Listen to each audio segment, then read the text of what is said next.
From UFOs to psychic powers and government conspiracies, history is riddled with unexplained events. You can turn back now or learn the stuff they don't want you to know. A production of iHeartRadio.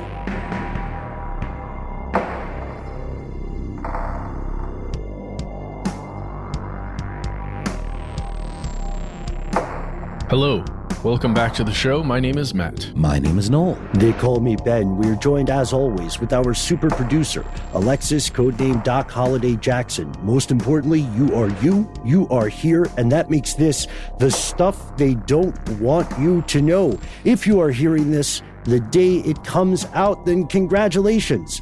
You may well have survived a Thanksgiving get-together with your friends and family, and, you know, the family that you see twice a year or so, and hope you had a good time. After the fact, something that would have been fun to bring up in conversation to deflect from whatever awkward political peeing contest might have been going down at Thanksgiving is the question that Ben posed just as we were getting ready to podcast. What do the people of Turkey call a turkey? Yes. Yeah, we're all about the issues here. We found the answer, by the way. Turkey, the bird, is not native to Turkey, the country, but the people are very much aware of it. And the name for it is apparently Hindi, meaning Indian, based on the idea that the bird originates from that part of the world. So, yeah. Kind of like they pulled a bit of a Christopher Columbus, didn't they? Yeah, just so, because they misnamed something, right? That's how we ended up with the Indies to begin with. Yeah, you're right. That's something we should have thought about in time for the November episodes. But you know what? Next year. Back pocket that one. Yes, back pocket that one. Or just, bring it up in like March. Switch it up. Keep them guessing. Keep them on their toes in conversation. People still eat turkey around the Christmas holidays. That's true. They do.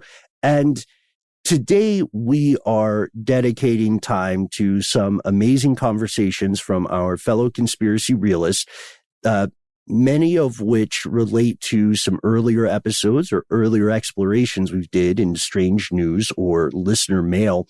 And I love that you brought up the idea of deflection, Noel, because one of the tried and true ways to deflect an awkward conversation with a family member or a loved one, you might have those coming up toward the end of the year, whatever holidays you celebrate. One of the best ways to deflect a conversation is to get people to talk about their dreams. People are continually mystified by their dreams. We have a pretty comprehensive 2-part episode on some strange things about the world of sleep. We've got one 2-part episode on dreams. We've got another episode on sleep paralysis.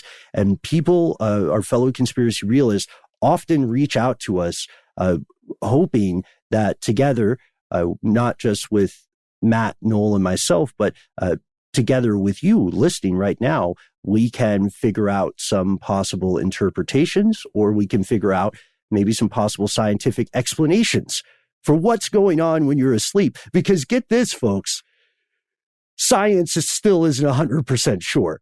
They know the mechanisms. Scientists know the mechanisms that occur. But as far as what your dreams are saying to you and how and what is being communicated, if there is purposeful communication, it quickly gets into the realm of the philosophical. Is that fair? Would you guys agree with that? Yeah, and the highly subjective. So yes. we can only know as much as you tell us, right?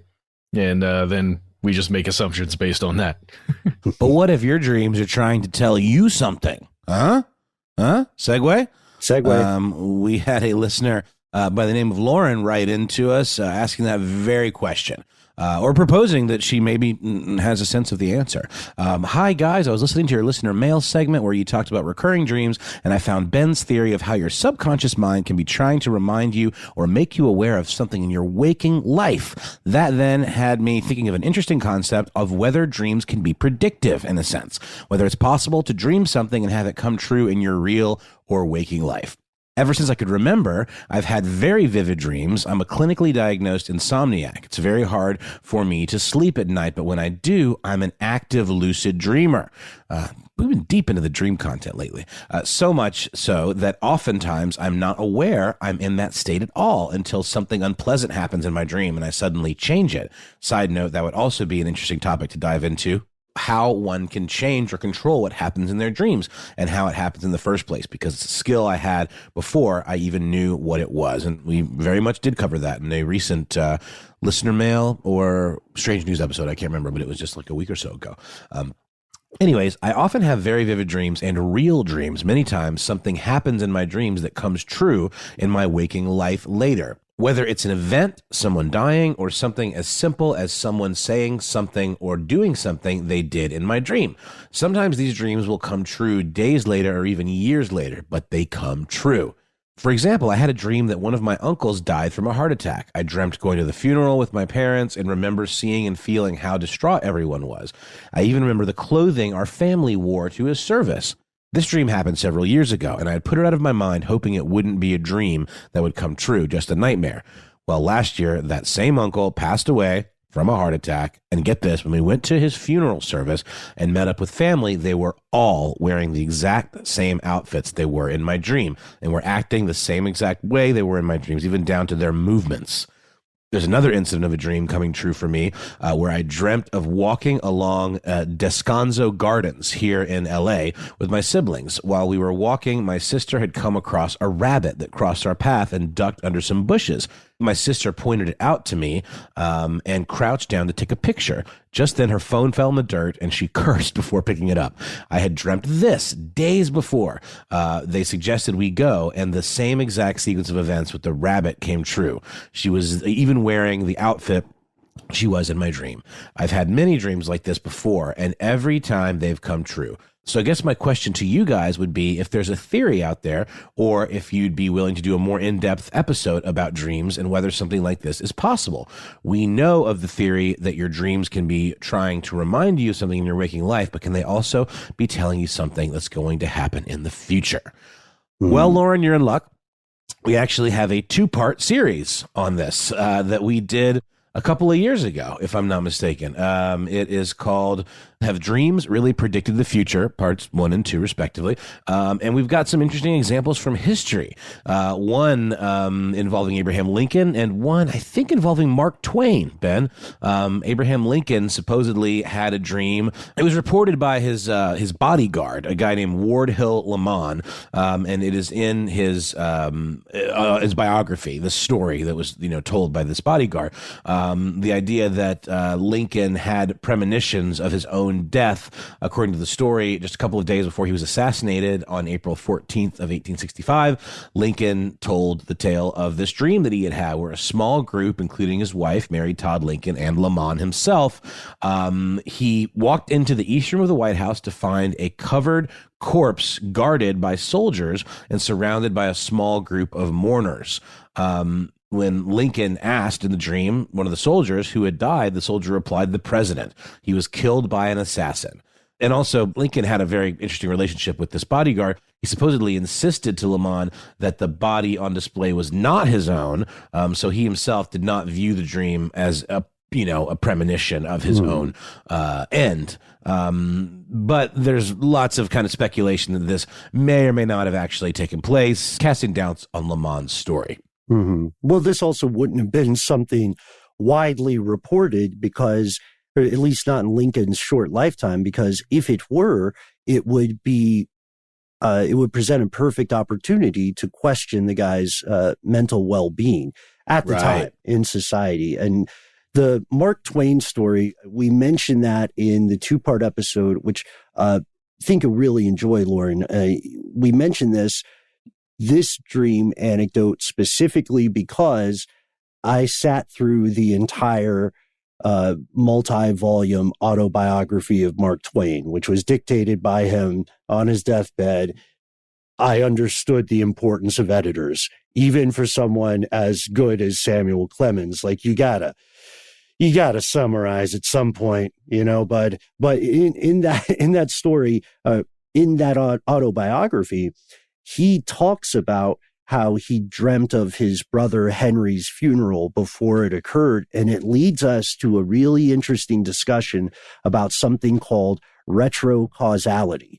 Retrocausality is such a weird thing. We don't have to get in the weeds on it here, but that episode is out. It's specifically part 2 of that episode where we talk about this idea of a backwards cause and effect.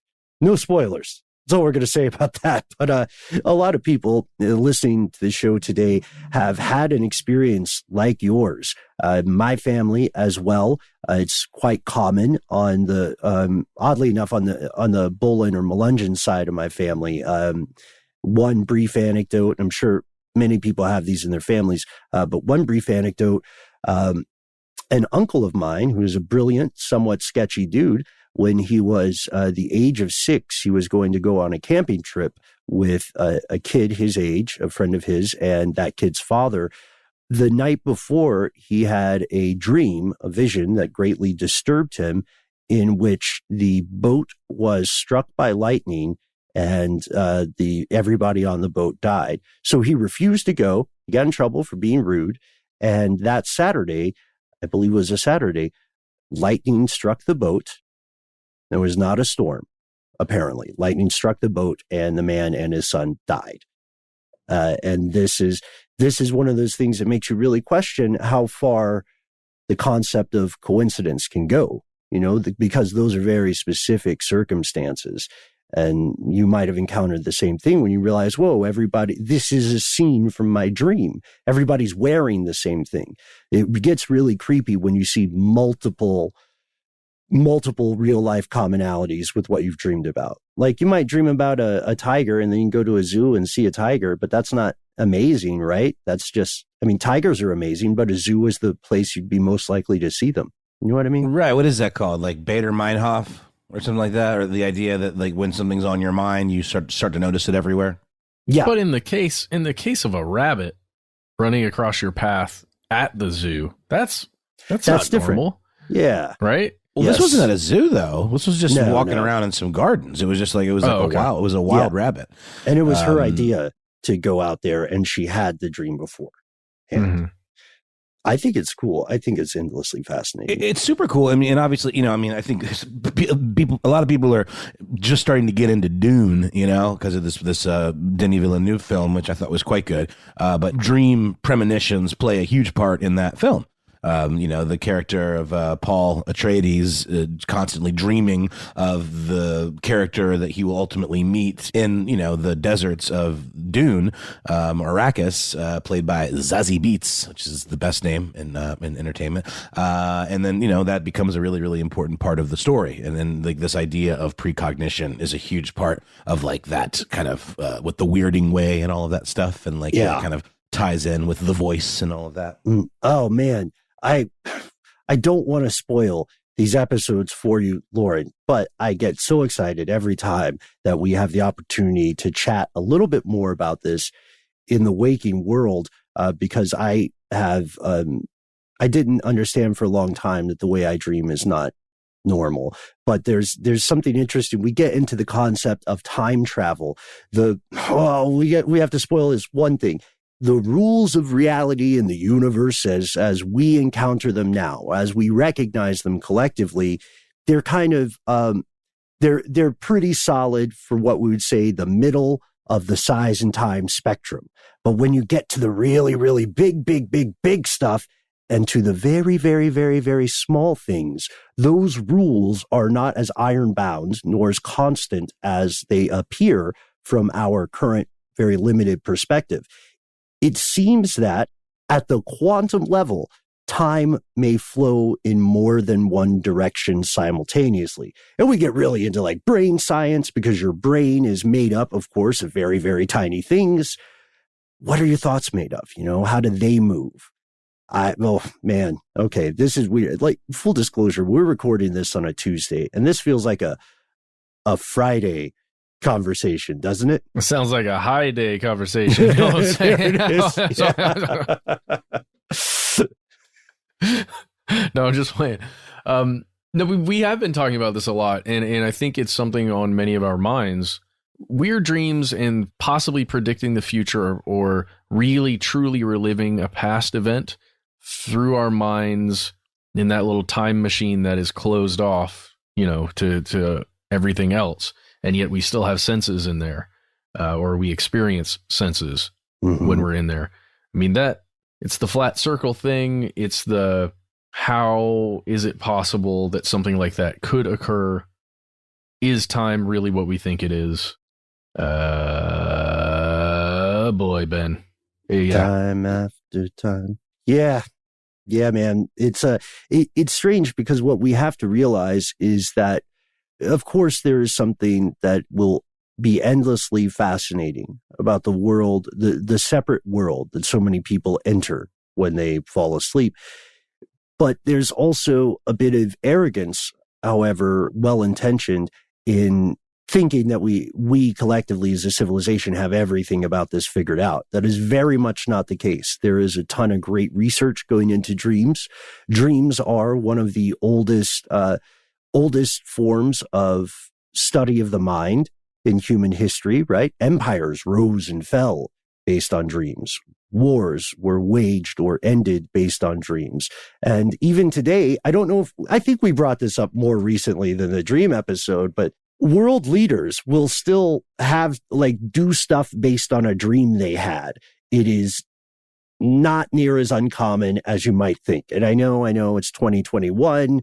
You're thinking, shouldn't it be some sort of AI that's telling them what to do, running a simulation? Yes, but if they have a dream with something happening, then they might double check the AI. They might go with the dream. Who's going to stop them? What are you going to do? Vote? Sorry. Voting matters. I'm just saying it's such a quick decision. Oh, come on. It's 2021, man. We don't vote anymore. It's a futile gesture. Oh, boy. I'm kidding. It's important. Speaking of Dream, though, I'm very excited, and I hope I'm not let down by the upcoming Netflix adaptation of The Sandman. If you're into dreams and fantasy and, mythology and witchy stuff, I highly recommend checking out those graphic novels before the show comes out. It's worth doing in and of itself, and hopefully it will enhance and not detract from your enjoyment of the show, and hopefully it doesn't suck. But very much looking forward to that. But I think this is a really interesting topic, and thank you for sharing, Lauren. And we're going to take a quick break and be back with some more messages from you.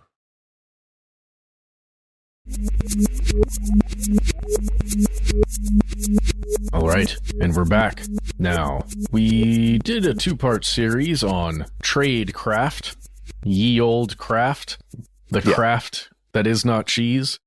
And light as a feather, stiff as a board, like the craft. Yep, just like that one. Rock and roll. Just like that one. And we've gotten some very interesting voice messages in. Some that I don't think we should play on the air, or we've been asked to not play on the air. This one, however, the person leaving it gave us permission. I'm going to leave their name that they supplied us, let's say, in there. And Ben, I particularly want to get your take on this, because I did ask that you not listen to this before we go live to get your just take live in the moment. Noel, I want the same from you, if that's okay. Just got it, baby. This is a person telling us some stories. All right, here we go. Hi, this is Jim. I was just enjoying your multiple episodes on tradecraft, and I wanted to share 3 stories I had with you. In the late 80s, my father got a job with the UN, and we moved from small-town Maine to Vienna, Austria. And at that time, Austria, being neutral, was the center of tradecraft.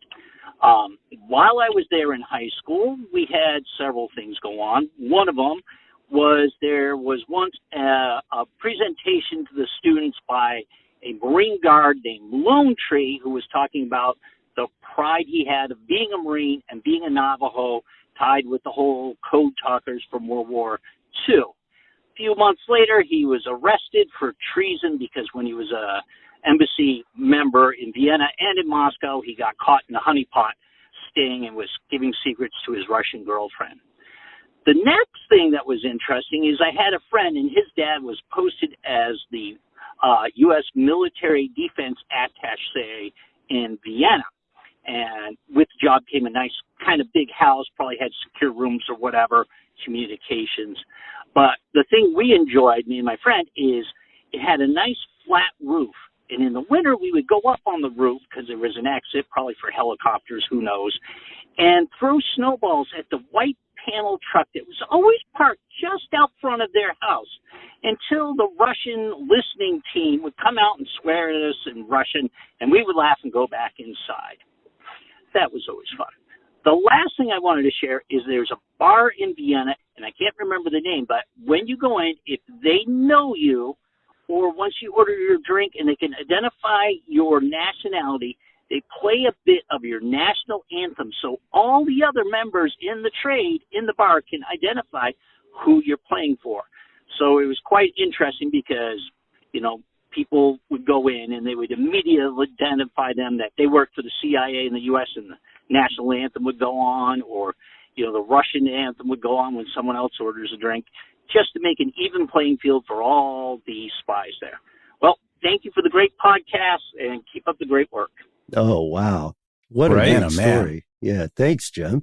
He's got 3 separate stories in there that I think are worth discussing. No, that is let's hold that up for the class. That is how you do a phone call. 100%. Packed it in. Lots of good, nutritious information in that very short call. Well done. Star student. Cheers, Jim. So is this bar move kind of like a flex? Is it like to intimidate? Is it to like kind of say like, we know who you are and you can't trick us? Like, what's the point of that? Maybe a little. I would say it's more to maintain it as a safe ground. Yes. Because the thing is, like neutral, like a Switzerland kind of. Yeah. Right? Which Vienna is, as Jim pointed out, a hotbed at this time in the Cold War. So there's something else that's important that's going on here. And people don't talk about this often, but I guarantee you have been in a conversation like this before. When you were talking with someone, maybe at an acrimonious level, and you're lying to them and they're lying to you, and you both know that you're both lying, then what you have a conversation about, oddly enough, tends to pretty much be very close to the truth, because you're just able to suss out what the motivation for the song and dance you're doing. And so if you walk in, if we have a Matt walk in, and then Matt, just pick a country at random. Yeah, Poland. Okay, Matt walks in, and that is a nice choice actually for this. Matt walks in, the Polish, the Statue of the Polish theme song is playing, and Noel, you know, you're there to meet an asset from Poland, right? That you haven't known before, and you probably would have some kind of physical description. It would be something easy to get rid of, like a specific type of hat that wouldn't stick out too much, and then you might have a rose, perhaps. Right. Just like Seal, Kissed by a Rose comes on, and they're like, okay, the Polish guy's here. No, the other thing would be some kind of code phrase or interaction, but then you would instantly know it. It's the bar's way of making everybody have their cards on the table, and also, I bet it's possible to game that system. I'm sure many people tried.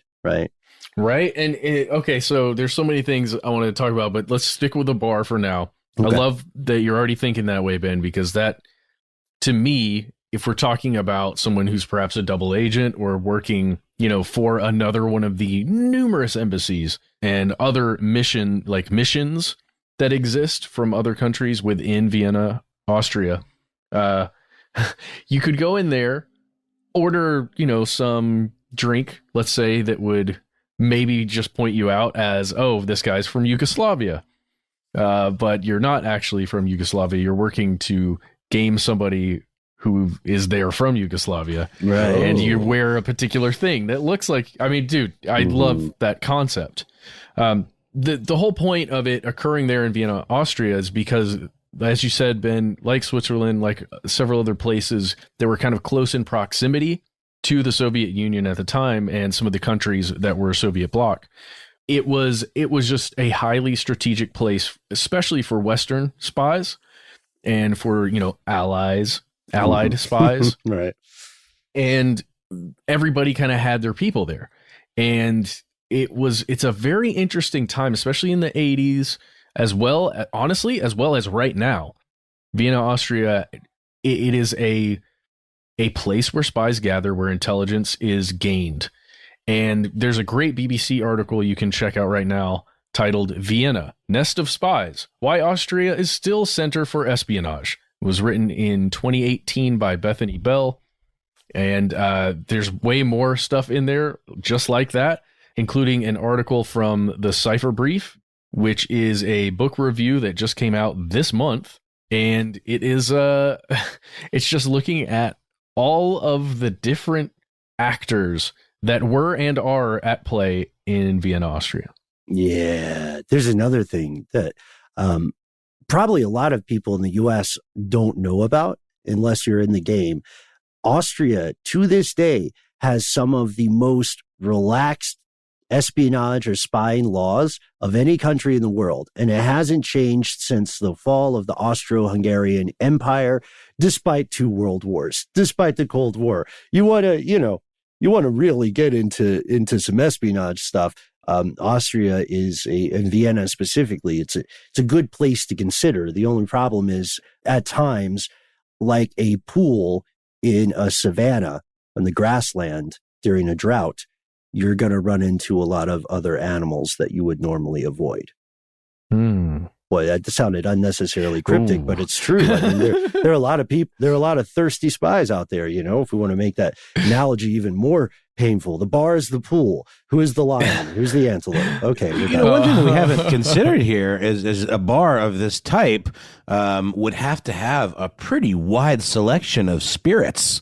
You know what I mean? From different parts of the world. Like when you mentioned what would someone from Yugoslavia drink, I looked it up, and there is a very popular Serbian drink called rakija that is made from fermented fruit, and that would be exactly the kind of thing that they would have to have at a place like this that you wouldn't typically see in your neighborhood pub, or things like grappa, from Italy, and maybe different types. I mean, it just seems like that would be sort of the stock and trade of a place like this. In order for a drink to be so specifically tied to someone's nationality, they'd have to have some kind of outside of the box stuff. Yeah. You can only imagine. That would be an interesting way to identify someone, but it could be gamed, as we mentioned. 100%. So just a couple other things, and we'll get out of here for this one. But that first story, someone who was pretty well known, who was going around doing speaking engagements at high schools. Who was he saying this person was? He was a Marine Guard and part of the Navajo Code Talkers. The Code Talker program, yeah. Which, just for anyone who doesn't know, I think we should explain that real quick. Yeah, so there was this program it was a new approach for the U.S. to cryptography. They said, well, let's take these members of the Navajo speaking community and let's have them communicate with one another, because Navajo as a language to an outsider would be very difficult for enemy forces to crack.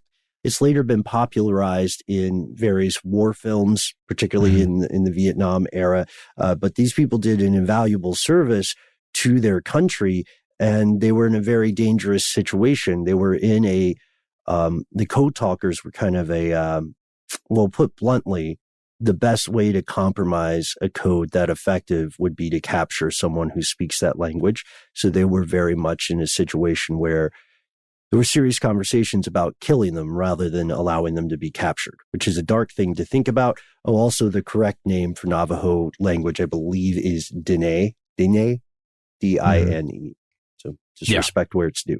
When you think about it as a strategy, it's pretty brilliant. Oh, yeah. An indigenous people native to the land upon which you live and operate, any of your enemies that live far away, especially, aren't going to have any idea how to decode that. Yeah, it was World War II and then Korean War, Vietnam War. I mean, there's no way around it. It worked.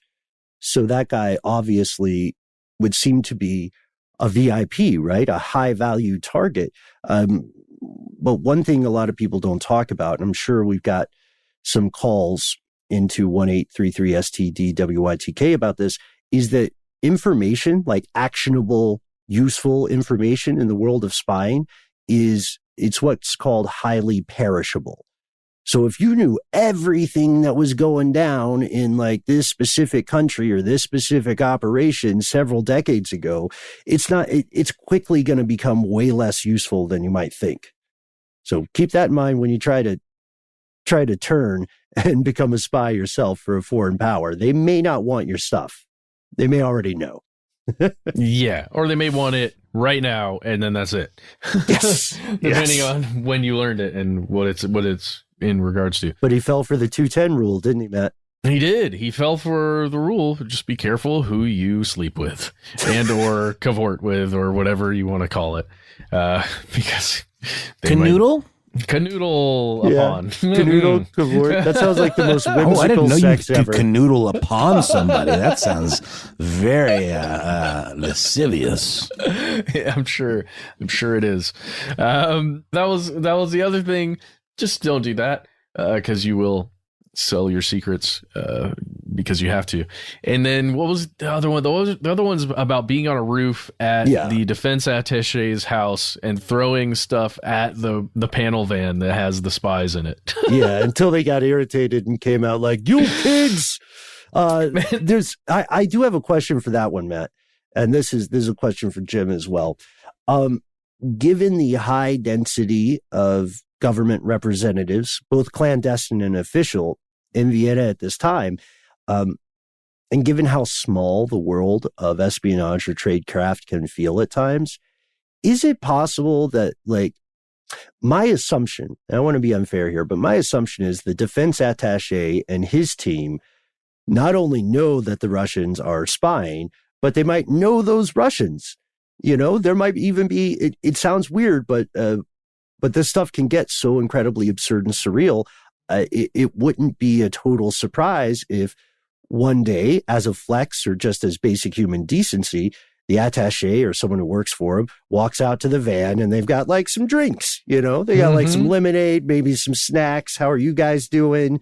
Okay, well, stay warm because we know you have to stay here for another 3 hours and we know where you will go when you leave. Enjoy the lemonade, right? Like Love it. That's how stuff like this happens sometimes. Yep. I don't know. Absolutely. Absolute last thing, guys. There's an article in the New Yorker that I thought would pique your interest. You remember the Havana syndrome that we talked about? Oh yeah, that's due for a full episode, I think. Update time. Well, it's the new hotspot is in Vienna, at least as of July of 2021. So just something to think about. It's weird, all these embassies getting targeted. That's strange. They're just diplomats, right? That's strange that somebody would target them with, I don't know, microwave weapons. Maybe. Weird stuff. If you're being facetious, I got it. Yeah, you're right. No, it's true. Yeah. Okay, sorry. Sorry, man. I'm just not good at decoding sarcasm sometimes. I just have to make sure we're on the same. That's not my at all, fault. dude. Not at all. You're great at it. Well, you're a real snarky Sue. Well, that's the thing, you know, circumstances actually may find me in Vienna for just a vacation. Stop. Seriously, it's true before these phone calls, but I will report back and let you know. I'll hit up some bars and see if I can find the right one, and then we'll update it and we'll see what nationality they thought I was. That's the thing. I wake up in the morning, I brush my teeth, and I stare in the mirror and I go, Ben is not a spy. Ben is not a spy. Just to convince myself. You told me that earlier off air. Yeah, and I didn't say it. Yeah. Like it was in the midst of a very serious conversation as well. No. I think I think Vienna must be a beautiful place, and I have not been there yet. So we'll see how travel restrictions go. There's the news isn't looking great out of every European country. You don't want to get stuck in a... Ooh, should I be concerned? I'm going to Berlin in February. Honestly, man, get the booster if you haven't. Okay. Be careful. You mean just because you have to test to get back in the country, and if you actually accidentally get it, then you're stuck. Is that what you're saying? You may be stuck. Well, the U.S. legally does not refuse entry to U.S. citizens. So it's kind of like if you can get on the plane, if you can get back over the ocean, you get to the U.S., you go through customs, you might. You know what? We should ask for stories from some of our fellow conspiracy realists who have traveled internationally in the past few months. All right. And with that, thank you very much, Jim, for calling and giving those stories to us. Any other stories like that you want to send in, we are all ears. We are a listening post for your stories.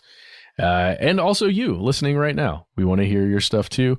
Our number is 1-833-STDWYTK. Call in. Please leave a message. We'll tell you more later. All right. We'll be right back with more messages from you.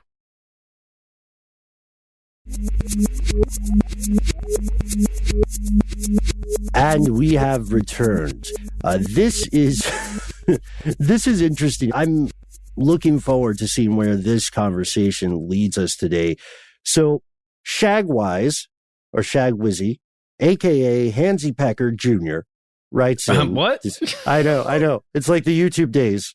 I loved it when people would make these amazing, articulate, insightful, profound points. And I would have to say, like, that is an excellent summation. And that's an interesting perspective. Thank you so much, Butt Daddy 69XXX. You know, I do agree with your thoughts on the gold standard in the 1800s. But yeah, so Hansy Pecker, aka Hansy Pecker Jr., excuse me, aka Shagwizzy, writes in and says, "Hey Ben, Matt, and Noel. First of all, thanks for all the great work you do. I've never found another podcast, video series, radio show that does as good a job of evaluating alternative theories fairly. Thanks, man. It is a breath of fresh air, especially in this post-truth era. I've been listening to podcasts since the very beginning, starting with YouTube videos. It was Stuff They Don't Want You to Know that turned me on to how stuff works in its entirety. We don't get that often. I hope you've been enjoying and appreciating iHeart as a apparent parent company. I hope they let you speak up as freely as you need. I have a request for you three. Several times you have mentioned psychedelics and their associated effects and experiences, machine elves, alternate dimensions, trauma therapy, the list goes on. I have another. Well, you're in the right place, Shagwise, because we love to talk about this stuff. One night, several months ago, you say, I consumed a smallish dose of magical mushrooms alongside some cannabis. Hansy points out that a smallish dose for this person is 1.5 grams and that they use 3.5 grams as a standard full dose, a big boy dose or whatever. Does that check out with you guys? Yeah, 3.5 is considered, okay. I believe 3.5 grams is an eighth of an ounce. It's typically, what you would buy a minimum amount of psychedelic mushrooms. And if you wanted to really have a heroic dose, as Terrence McKenna puts it, you'd eat every last one of them. But typically, I think folks are more looking for maybe something a little more mellow. But it's also a lot of just kind of gross, dry shroomage to consume. Yeah, it's one of those things where you're probably not eating it for the taste. Anyway, so Hansy says, as my friend continued to watch television, I went to the back room, burned some sage, meditated. After quite some time, I glimpsed several images of Nazi imagery flowing before my closed eyes. Tanks, waving flags, marching in line with the mud, fires, burning books, salutes, and so on. It was disconcerting, but not anxiety-ridden. Then a name came into my mind, a name not written out, maybe spoken, but just known, a name that implied great intimacy, like I had known it well, a name that, perhaps, had been my own. Hans Becker. Or, to be truthful, of another spelling, since it was not written out for me. Though the name is wholly unfamiliar to me, I can't claim without a doubt that it was a past life of mine.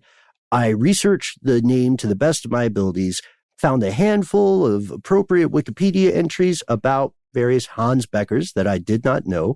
My ignorance notwithstanding, a skeptic might point out the fact that I watched many World War II documentaries as a kid, and it's entirely possible that a decorated SS officer may have been mentioned in passing. If that's the Hans Becker that had been mentioned, then it's possible that some obscure neural pathway had been opened up due to the magic mushrooms, and I misinterpreted the connection in the same way that cases of demonic possession, speaking in tongues, glossolalia, can be written off as exposure to that language tangentially in university. And here Hansy specifically name checks the exorcism of Emily Rose. Here's Hansy's question for us. This is what I ask of you. Is Becker a footnote of history I may have come across via some TV documentary? I've gone out of my way to not read many books or do any in-depth research into World War II for most of my life. Or are magical mushrooms something more, something they don't want you to know? Can you find anything about a Hans with a Z or Hans Becker or Beckert that would undermine my past life revelation theory? Or if your plates are just too full, I get that. I'd appreciate any tips on how to research for this name. And then we've got some great PSs. P.S. The rest of that night was pleasant. My friend and I laid in the backyard to watch the stars as we took front row of our giant stone spaceship on our path through the cosmos. Also, I saw Jesus. Oh, man. Oh, and then Jeffrey Epstein did kill himself. A couple other things. Great points all. Great points all. Great points all, Hansy Pecker. Well, what do you guys think? This gave me Cloud Atlas vibes. It's a story that I really love. I know the movie adaptation isn't the same as the book, of course, but David Mitchell is a wonderful author, and it's quite a profound philosophy that he brings forward. Now, Matt, I believe it's you among us that generally just doesn't believe in the idea of reincarnation, right? Like, it's a nice idea, but I thought you said that. I thought you said that a while back. No, I probably did, because I currently don't. I won't get too personal. I had a cousin that's a little older that truly believed she was a Chinese man in a past life, and she had all of the details of her time during a certain dynasty laid out before her in some kind of other state, and truly believed it for some time. I don't know if she currently still believes it, but it definitely put me off a little bit just because it seemed so strange and not real to me. But then, of course, I've read a lot. We've learned a lot. I've personally learned a ton over the course of years doing the show with you guys. And I'm more interested without fully being on board. I feel that. Gotcha. I feel that way about a lot of things in terms of religion, like many aspects of religion. Like, I'm fascinated by it. I would not say that I can wholly count anything out because I don't know enough to know whether it's knowable or not, if that makes sense. And I feel that way about reincarnation. The logistics of it fascinate me. It requires a lot of kind of magical thinking, and a real cosign on some, kind of articles of faith. But it's a cool idea for sure. And it's also obviously wrapped up in a lot of different religions in that kind of parallel thinking way. I also learned something interesting just now. The writer David Mitchell, who wrote Cloud Atlas, is the co-writer of the new Matrix movie. Full circle. Makes sense. Whoa. He's the man for it. He also wrote a novel that is not going to come out for like 100 years or something. He did it for a charity. It immediately went into a time capsule. I believe the name of this story is "From Me Flows What You Call Time," which is a great title, right? And so this guy is a very talented author. But who was he in his past life? Who will he be next time around? Who is Hans Becker? So I looked into this a little bit, and Hansy, there are some interesting things. You are right, as you already know, there was a Hans Becker who was in the SS during World War II. He passed away in August of 1944. He was killed in action in France. You can find photos of him. You can find him mentioned in books like Retreat to the Reich by Samuel W. Mitchum, also a junior. And you can, when you see photos here, he's not necessarily one of the big players. You know what I mean? He's not the subject of a history documentary, but he's also maybe not the Hans you're looking for. If we were just to do a Jedi hand motion, not the Hans you're looking for. There are multiple people alive now, today, named Hans Becker. It's a name shared by many people. I think you make a great point about not having encountered the spelling. So you heard a disembodied voice, or you had a feeling. It just appeared in your mind.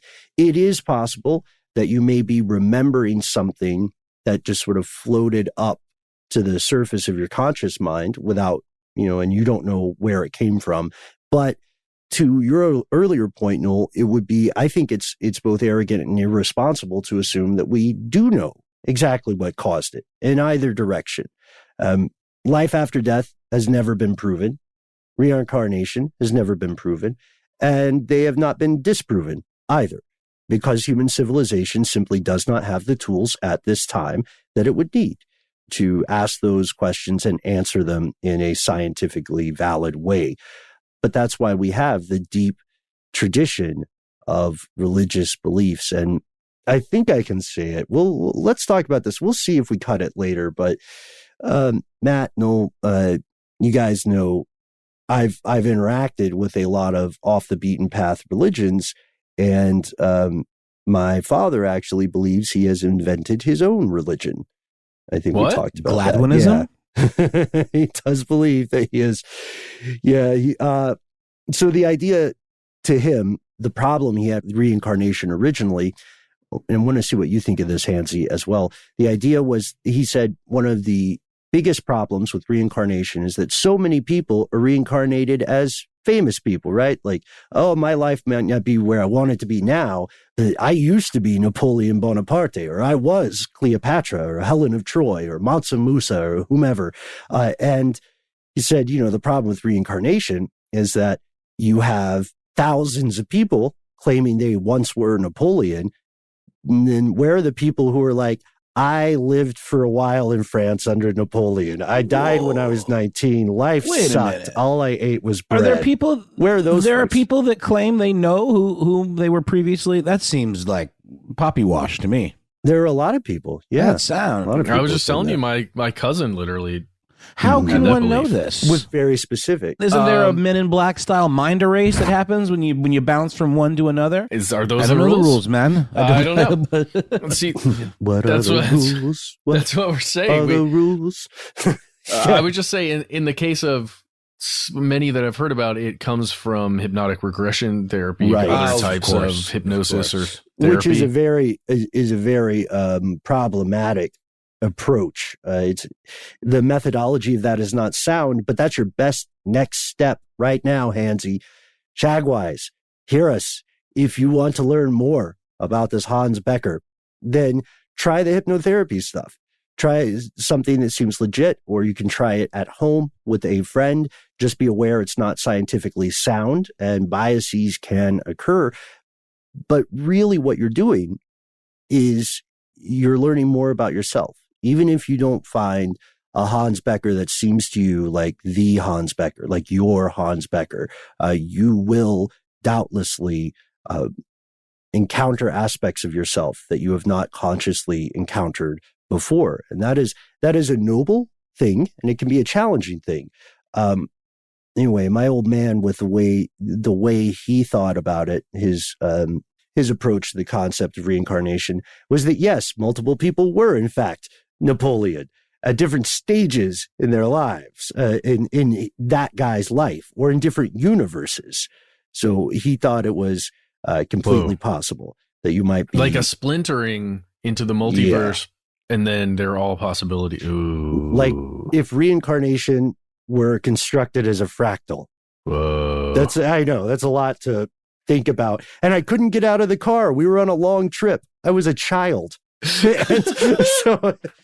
So you have to so much, Ben.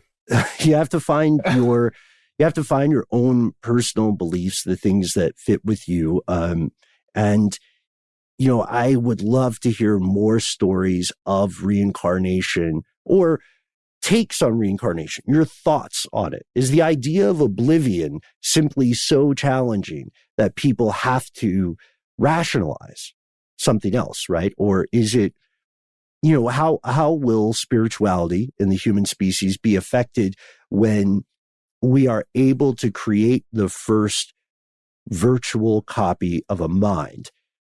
Ship of Thesis doesn't even begin to describe how crazy that'll get, because, when we have the level of fidelity such that you can completely map a mind, its cognitive warts and all, and then you can put that pattern into something that can reliably reproduce it.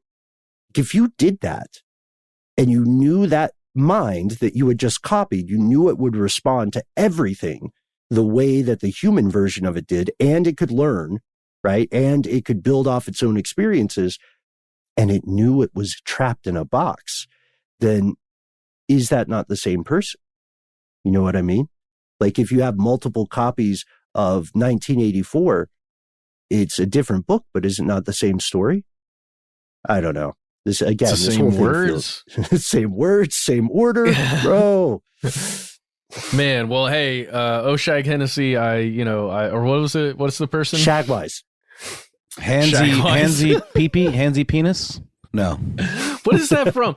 Is that Key and Peele, Oshag Hennessy? Yes, substitute teacher. Aaron. Okay. All right. Yeah. That was stuck in my head from classic sketch. Man, I got to ask you, have you read 1984, The Mashup? 1984. It's like a combination of 1984 and Fahrenheit 451. It's called Fahrenheit 1984-51. Are you messing with me? It would be cool though. It'd be cool. So excited. You did get me fair and square. Man. Because that makes me think. We got this other great letter. I was pointing out, and I was immensely grateful for this, pointing out that idea of AI generated films that you can, turn into MATLAB exercises. We've seen some of those on the internet. I thought about like that. Scenes. Yeah, in 1996. Mm-hmm. Yeah. And so we're grateful for that. We have so many other letters, stories, voicemails that we cannot wait to share with you. We're going to have some more of these as we get closer to what I think is still arbitrarily called the end of the year. Whatever. Everybody agreed. That's fine. We don't have to pick a new one. but we will continue this. And we love doing this, love hanging out with you. We can't wait to hear your stories. So you want to take a page or an email prompt from our conspiracy realist we met today. Why not do it? We try to be easy to find online. We can't wait to hear from you. And now, before we do the outro, Matt, just for the ease of conscience, was the feedback for those phone calls about tradecraft generally okay? Yeah.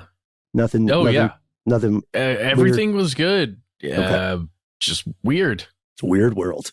And if you want to be part of it, here's how to find us online. The internet, you say? What's that? Oh, yeah. It's the place where you can find us in the usual corners of note, like Facebook, Twitter, YouTube, where you can find us under the handle Conspiracy Stuff. On Instagram, we are Conspiracy Stuff Show. Yes. Always YouTube. Go there. Find the new videos. Find the old videos. Just get lost. You're going to love it. And tell your friends. Just do it.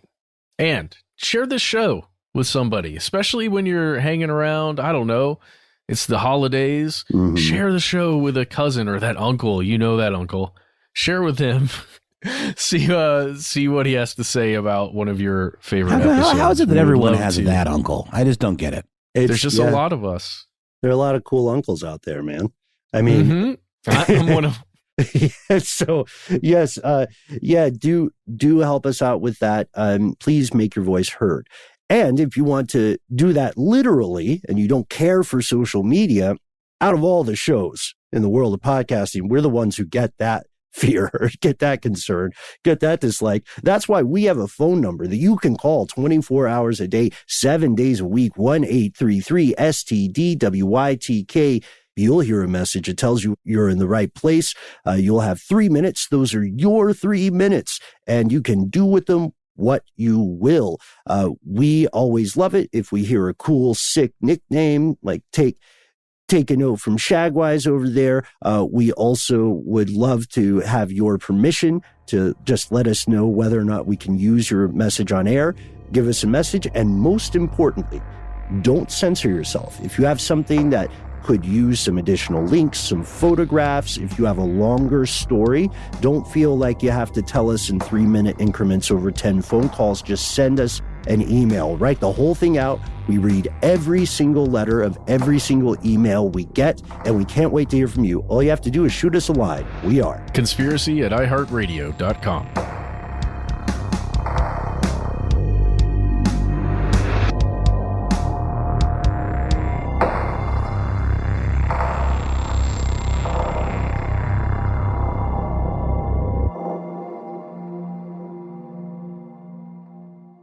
Stuff They Don't Want You to Know is a production of iHeartRadio. For more podcasts from iHeartRadio, visit the iHeartRadio app, Apple Podcasts, or wherever you listen to your favorite shows.